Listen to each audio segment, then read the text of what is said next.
la vidéo de ce mois, je vais vous présenter le matériel nécessaire pour débuter. Donc en petit budget ou bien même en récupération pour toutes les personnes qui veulent commencer la FIMO. Alors pour cela, il va falloir un endroit pour ranger tout votre matériel. Donc vous avez le choix entre deux possibilités. La première, c'est d'avoir plein de boîtes de rangement pour chaque truc. Une boîte pour la FIMO, une boîte pour les après, une boîte pour les créations, ce que vous voulez. Ou le deuxième choix, c'est prendre une grosse boîte pour tout mettre. Alors moi j'ai choisi la deuxième solution. Tout simplement parce que c'est plus facile de ranger malgré que ce soit plus gros, puisque vous avez qu'une seule boîte. Vous pouvez mettre ça sous un lit, dans un placard, dans un coin de votre chambre ou d'une pièce en général, comme vous voulez. Donc c'est une mallette que j'ai pris, qu'on peut trouver dans tous les magasins de bricolage. Donc c'est un truc pour ranger les tournevis ou autre, donc je l'ai bien évidemment acheté vide. Donc ça paraît gros, mais ne vous en faites pas, elle est pas très bien remplie. C'est juste moi je me dis qu'après au fur et à mesure forcément le matériel augmente pour toutes les personnes qui continuent du moins la FIMO. Donc voilà, je trouve ça plus simple, au moins on la garde plus longtemps. Donc c'est une mallette de bricolage qu'on trouve dans n'importe quel magasin de bricolage. Donc voilà. Et on va commencer au matériel qu'il y a dedans. Alors pour le dessus, je sais pas trop comment on va commencer. Alors je sais pas si vous voyez. Voilà, logiquement ça tient. Alors on peut trouver trois boîtes au dessus sur le couvercle. Alors la première, elle est vide. Donc pour vous dire, il n'y a pas besoin qu'elle soit remplie. Donc voilà, où vous pourrez mettre ce que vous voulez. La deuxième boîte, je me dis, c'est là où on pourrait mettre par exemple les créations. Donc voilà, c'est des créations finies, hein, où il n'y a pas... Voilà quoi. Votre boîte à création, enfin du moins votre compartiment. Et ensuite la troisième, elle est pratiquement vide. Alors un sachet de clous pour pouvoir mettre dans vos créations, parce que dans tous les cas vous aurez besoin de clous pour pouvoir accrocher vos créations. Ensuite des attaches de boucles d'oreilles si vous souhaitez faire des boucles d'oreilles. Ensuite des mousquetons par exemple pour des bracelets, des colliers, pour mettre un mousqueton. Et ensuite si vous voulez mettre du ruban, je vous conseille ces petits embouts griffes. Mais c'est pas du tout obligé, c'est par exemple pour que ça tienne droit, le ruban soit droit. Ensuite pour l'intérieur, allons découvrir l'intérieur. Voilà, alors elle paraît remplie, mais elle n'est pas si remplie que ça. Alors déjà, ce que vous pouvez voir là, vous n'aurez pas besoin de tout. Par exemple, si je ne fais pas tomber, là. Alors ça, c'est ma boîte d'anneaux. Mais puisqu'en fait j'ai un atelier, j'ai pris plusieurs matériels de mon atelier pour vous présenter le matériel nécessaire. Et donc du coup, j'allais pas vider tout, enfin un ou deux compartiments, parce qu'étant donné qu'il y a quand même beaucoup d'anneaux dedans. Non, il suffit par exemple d'avoir deux tailles différentes d'anneaux. Donc voilà par exemple. Voilà, il suffit juste de deux tailles différentes. Donc vous n'êtes pas obligé de prendre deux tailles, vous pouvez en prendre juste une ou deux ou plus. Voilà, c'est comme vous le souhaitez.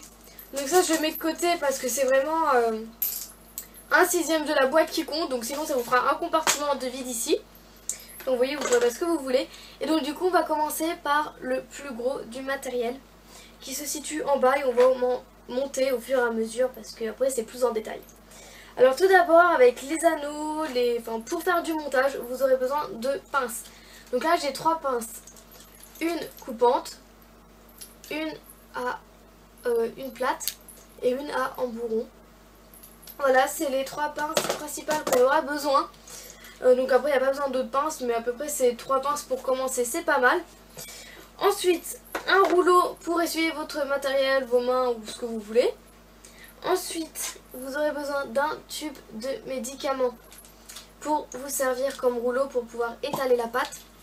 Et là vous pourrez utiliser en guise d'emporte-pièce. Bon. Donc excusez-moi si je vais vite, mais il y a quand même pas mal de choses pour vous montrer. Ensuite je vous ai parlé de ruban. Alors voilà, deux couleurs de ruban qu'on utilise le plus souvent dans le monde de la gourmandise. Donc du marron chocolat et du rouge. Donc c'est pas du tout obligé, c'est par exemple si vous voulez créer des porte-clés, vous pouvez mettre du ruban et dans ce cas là vous pouvez utiliser des embouts griffes que je vous ai montré précédemment. Mais c'est vraiment comme vous voulez. Ensuite, si vous voulez décorer, vous pourrez utiliser des paillettes. Donc on peut trouver dans tous les magasins, style Farfouille, Bazar, etc. à vraiment un bas prix, 1 à 2 euros. Hein. Voilà, c'est pour décorer. Ensuite, vous aurez besoin de vernis Fimo pour vernir vos créations après la cuisson. Ensuite, vous pourrez utiliser ce genre de produit pour créer du coulis. Donc là, j'ai pris du rose, hein, mais il existe de plein de teintes de couleurs différentes pour aussi décorer vos bijoux. Alors ça, ce n'est pas obligé, mais c'est pas préférable non plus, mais bon, il faut que je vous la présente. C'est de la Fimo liquide qu'on se sert de temps en temps. Donc pour le début, il n'est pas nécessaire de l'avoir, mais j'avoue que moi, je me le suis directement acheté dès que j'ai commencé la Fimo et elle m'a bien servi. Ensuite, ça dépend ce que vous voulez faire, mais ce n'est pas du tout indispensable pour commencer la Fimo. Et ensuite, si vous voulez créer de la chantilly, voici une sorte de chantilly. Il en existe plein d'autres sortes de tous les prix. Donc là, c'était une petite chantilly qui rentrait dans la mallette. Hein, sinon, après, il existe des gros sachets. Donc là, c'est les embouts qui vont avec. Mais c'est seulement si vous voulez faire de la chantilly. Si vous voulez pas faire de chantilly, ça sert à rien. Mais on existe plein de sortes de chantilly. Donc attention de bien vous renseigner avant. Et ensuite, on va passer aux couleurs principales à avoir en Fimo. Alors tout d'abord, parce que c'est ce qui intéresse le plus, je pense. Alors tout d'abord, le blanc et le noir pour éclaircir ou assombrir vos couleurs. Donc c'est vraiment très basique, blanc et noir. Ensuite, on va utiliser les couleurs primaires, qui est le bleu, le rose et le jaune. Ce sont les 3 couleurs primaires. Et ensuite, vous entrerez un petit peu plus dans les détails, si je peux dire, avec par exemple du violet prune, du orange mandarine, du vert tropical,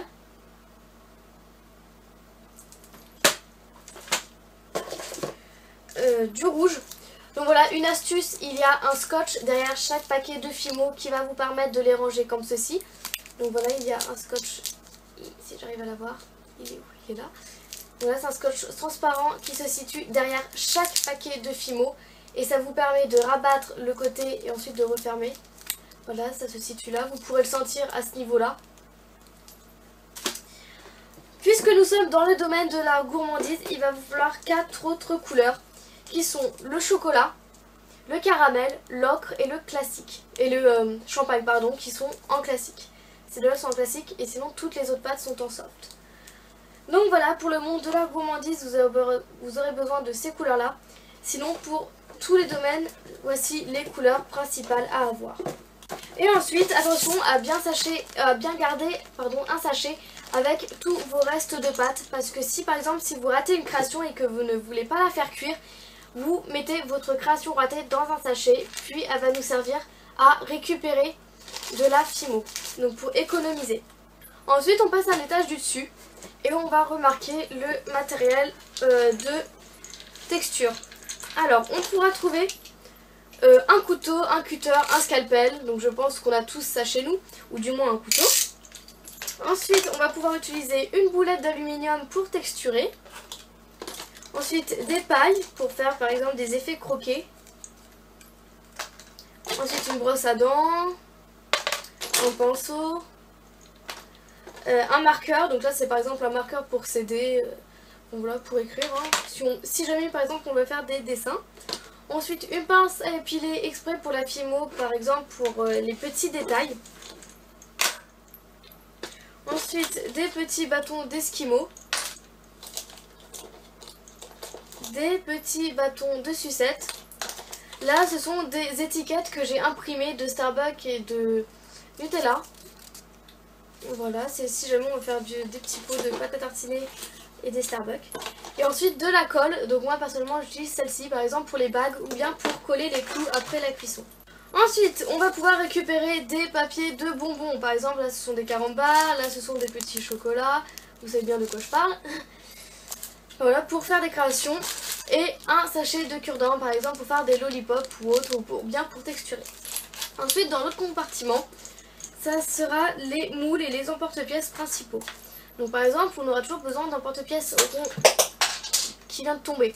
Mais sinon, comme je vous l'ai dit précédemment, vous pouvez très bien utiliser un tube de médicaments en guise d'emporte-pièce rond, bien évidemment. Ensuite, on pourra utiliser par exemple un porte-pièce en forme de nounours, en forme de carré. Voilà, parce qu'on a toujours besoin d'un porte-pièce carré. Ou sinon, on peut utiliser des emporte-pièces fleurs, par exemple pour faire des effets croqués ou autres. Ensuite, en moule, on pourra très bien avoir un petit gâteau, un bonbon crocodile, haribo, l'ours, voilà. Et par exemple, une base de cupcake, donc c'est vraiment pas indispensable. Et si vous voulez créer vos moules vous-même, vous pouvez utiliser de la pâte à moule. Mais bon, elle coûte quand même assez cher pour la quantité. Donc là, c'est vraiment si vous souhaitez créer des moules vous-même, mais vous n'êtes pas obligé d'utiliser des moules puisque vous êtes des débutants et qu'il faut bien évidemment apprendre les bases. Ensuite, pour décorer la Fimo, ça se passe ici. Alors vous pourrez utiliser par exemple des petits nœuds, donc chocolat, rouge, enfin des couleurs qu'on utilise le plus souvent. Des petites breloques, comme des petites cuillères, des grelots, des mud with love pour décorer. Et ensuite vous pourrez utiliser des cannes fruits telles que la fraise. Voilà, une canne fraise qu'on utilise souvent. Une canne citron, poire, pomme, voilà des fruits pour décorer vos créations. Ensuite ici, on fera celui du milieu après. Ici vous pourrez utiliser des perles pour décorer vos porte-clés, vos boucles d'oreilles, voilà, il y a différents types de perles. Ensuite des micro-billes pour décorer, pour mettre dans des fioles ou autre. Alors je vous conseille pour le début l'argenté parce que ça va avec tout. Voilà des micro-billes argentées. Sinon vous pourrez utiliser du rouge, du chocolat, bien du rose pastel. Ensuite une boîte de strass si vous voulez décorer. Et au milieu c'est quelques apprêts, donc par exemple de la chaîne pour des colliers, des bracelets. Des attaches de porte-clés, si jamais vous voulez faire des porte-clés. Des attaches de portable, un bracelet, donc voilà il y a juste à mettre nos créations dessus et le bracelet sera prêt. Des supports de bagues pour faire des bagues. Ensuite on pourra bien entendu utiliser des fioles. Si vous utilisez des fioles, n'oubliez pas des pitons pour mettre dans le bouchon. Voilà, ce sont des mini vis. Et pourquoi pas des petites assiettes en porcelaine, mais ça c'est vraiment bien plus tard. Donc voilà, c'était le matériel nécessaire à avoir au début. Donc bien évidemment, il y en a plus dont ce qu'il vous faut. Mais puisque toutes les personnes sont différentes, il y a plein de goûts possibles, imaginables pour chaque personne. Donc c'est pour ça que je vous ai montré plusieurs choses. Il n'y a pas forcément besoin de micro-billes, de fioles, de porcelaine, de perles, de nœuds. Mais ça c'est des exemples de décoration. Ensuite si vous préférez des nœuds aux micro-billes, par exemple vous achetez des nœuds et non des micro-billes. Voilà, c'est juste par rapport à ce que vous préférez. Et puis donc je vous ai montré quelques exemples. Après il existe le faux sucre, enfin bref il existe encore plein d'autres décos possibles et inimaginables qu'on peut réaliser.